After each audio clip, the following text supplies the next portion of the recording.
Hello, thank you for joining me again on my channel. After last week that I did the first story in a day, I thought I'd do it again today. Now, the weather outside is pretty bad, so I've been forced, I've been resigned. I'm basically inside, that's the crux of it. But no worries, I've still got the access to the internet and some books and things, so I should still be able to find a story for your enjoyment. How has your week been? Because it's been a pretty important and pivotal week for a lot of people. And that leads me on to my theme for this week, which is equality. And I don't know what story I'm going to tell. I've got a handful of stories about equality already in my repertoire, but none of the type that I'm thinking of. So I've got a story about it's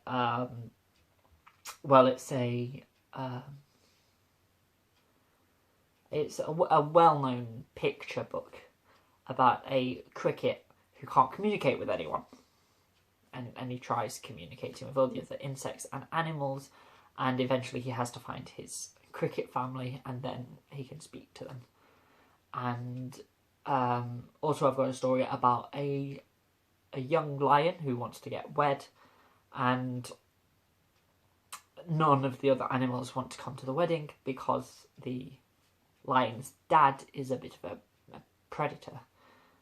And I think that's quite a good story to touch on prejudice, especially to young children. But for this week, I wanted a more hopeful and a more hearty story about equality, or any of the buzzwords that come with that. Obviously, one of the things that we've been discussing this week is how a lot of black artists, in particular, have had their work taken and used and enjoyed by white people and society, and they haven't really given anything back. So one thing I want to be really careful of is just choosing a story from the Caribbean or from the Africas and sharing that as my own, which, with what I'm going to be searching and the such like, could be a possibility. But I hope it doesn't come to that. Anyway, I've rambled on for a bit. I'm going to go and wake myself up, have breakfast and a shower, and then I'm going to start researching some stories. Until then. So I'm out of the shower, refreshed, ready to go, and I have already hit the first wall, in the sense of I tried Googling equality originally, and there wasn't anything at all. There was some gender stuff, but gender's not really what I wanted, the path I wanted to go down. So then I typed in civil rights, but obviously they're historic stories which are already very much in the public eye. So I don't think that's, again, I'm looking for a fictional oral story or a myth or a fairy tale. So I'm actually considering asking the other storytellers on the society whether or not they've got any suggestions. So my computer is out of charge at the minute, which means I'm going to have a momentary pause. But once that's back, I'll ask and see if I can find something. But things have not gone well so far. So I've put a post on the internet. So it's been a little bit of time, and I haven't had any replies, nor have I found any stories that have struck a chord with me. So I'm going to go and pick my mama up now from work, and then I'm going to come back and create, write, improvise my own story on the topics, themes and ideas discussed.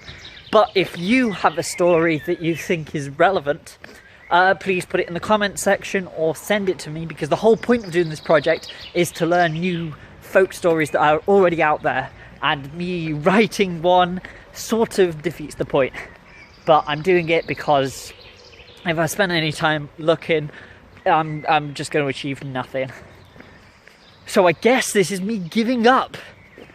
Wow. So I'm almost ready to go. I just need to change my shirt. Look how cloudy it is. It's awful. Well, that's better. I think I'm ready to tell you a story. So, here I am in the storytelling shed to share with you a brand new story. Now, I am here for 2 reasons. Number 1, today has been very unpredictable. So if water falls from the sky, I have a shelter. And number 2, the story I am planning to tell you perhaps will not be as light-hearted and as fun as previous ones. So I find coming to the shed creates a sort of intimate feeling that perhaps will facilitate more serious stories. Now, for those who have been watching the whole video, you already know that I have searched in vain for a decent story on the theme of equality. And my solution has been to create a new one based on the research and findings and discussions that have been going on over the past few days and weeks. So without further ado, here we go. Quick public safety announcement, wrong word, quick disclaimer. Quick disclaimer, I have never told this story before. I'm planning it in my head as I tell it, so I can't tell you where it's going to go or what it's going to be about. So just stick with me and hopefully we'll find something together. Now we can go. A lot of stories feature 2 groups, rival groups in a lot of cases.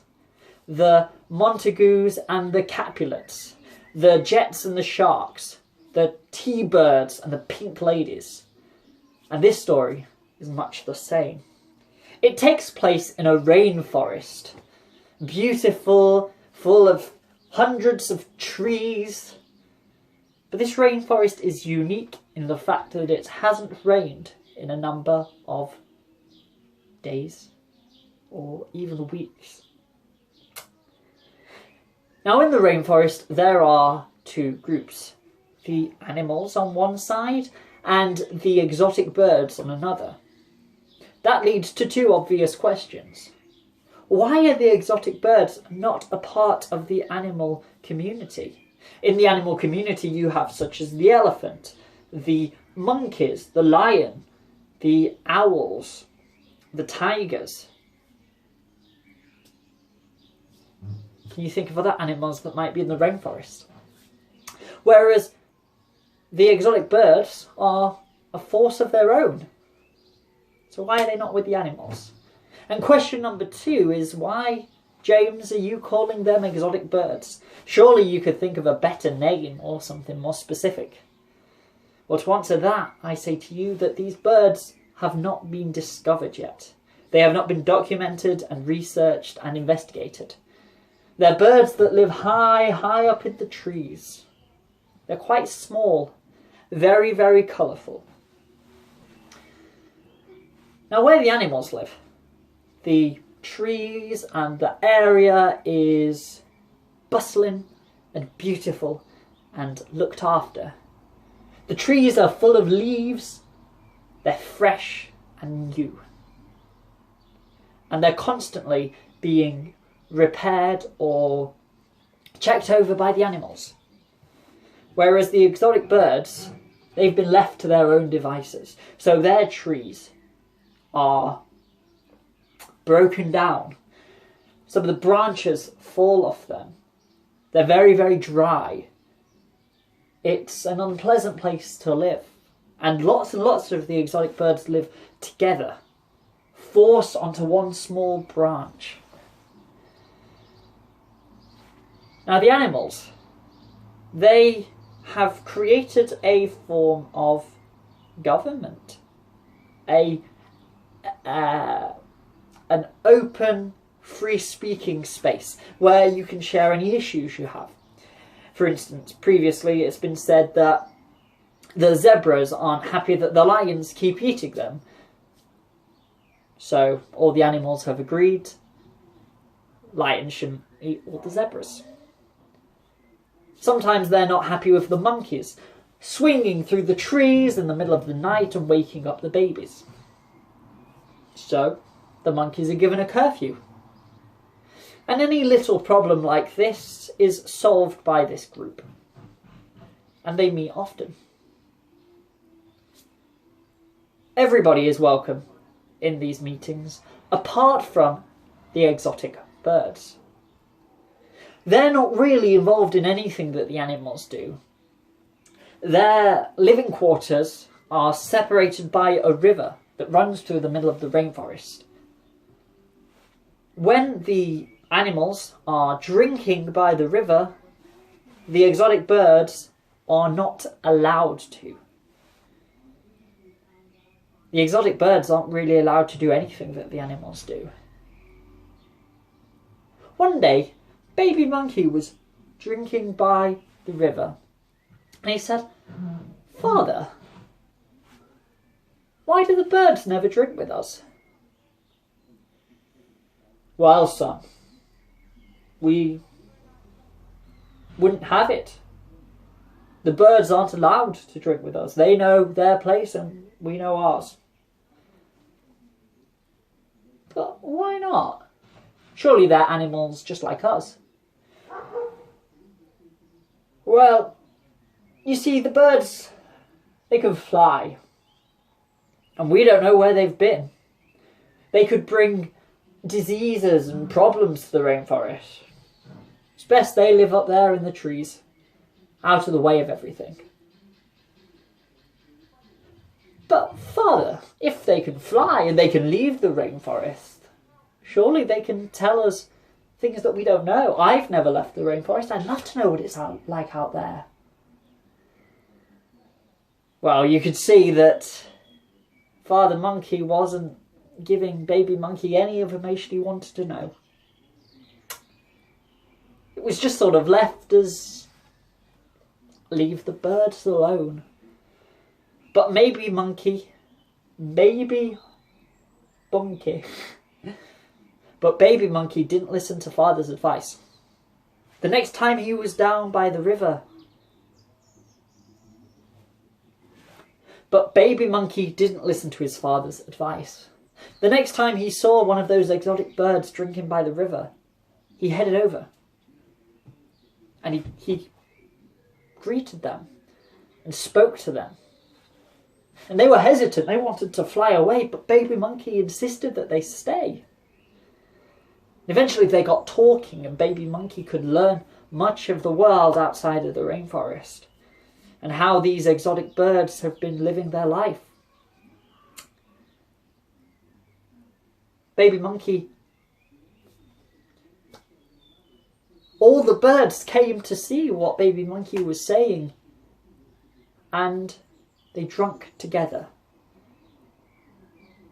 But Father Monkey saw Baby Monkey drinking with the other birds, and he shut down and he picked up the monkey and he took him away from the river and said, "Son, I've told you you're not to drink with the birds. None of us are. You will only drink with me now. I'm going to keep a good eye on you."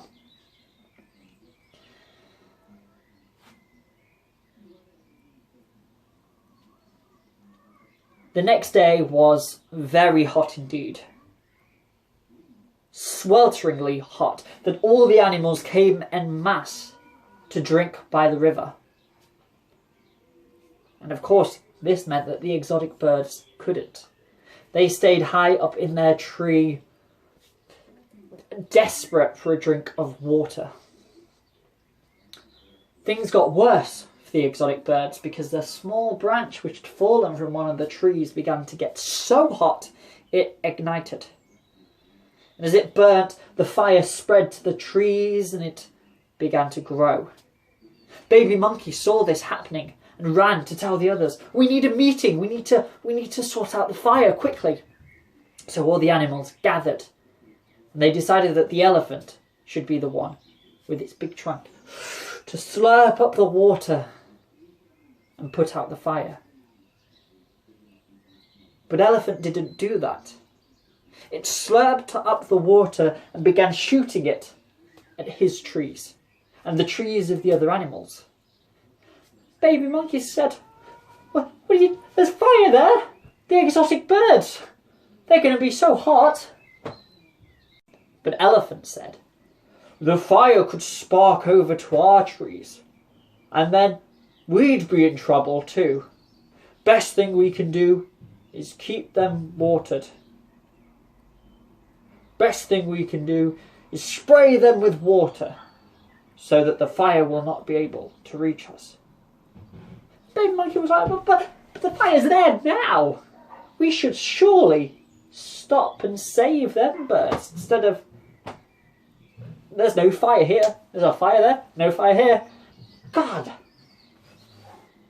But Baby Monkey's words fell on deaf ears. In fact, all of the animals began taking the water from the river and spraying it all over the trees on their side.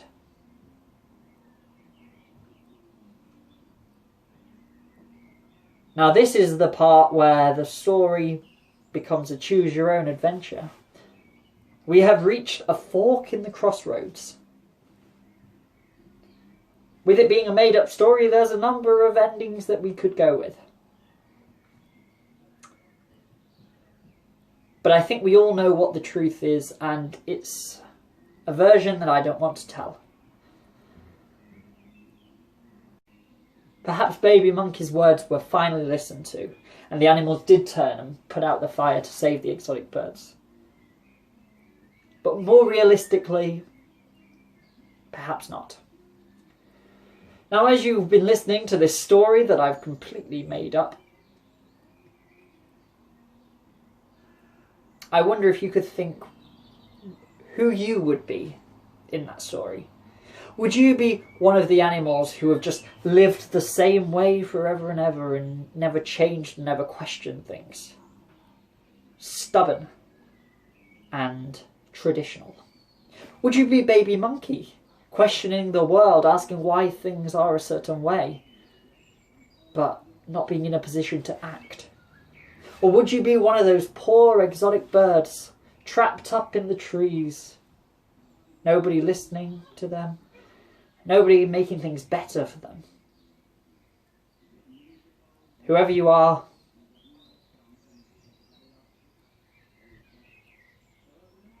I hope that this story has given you something. Entertained you, engaged you, educated you. I don't know.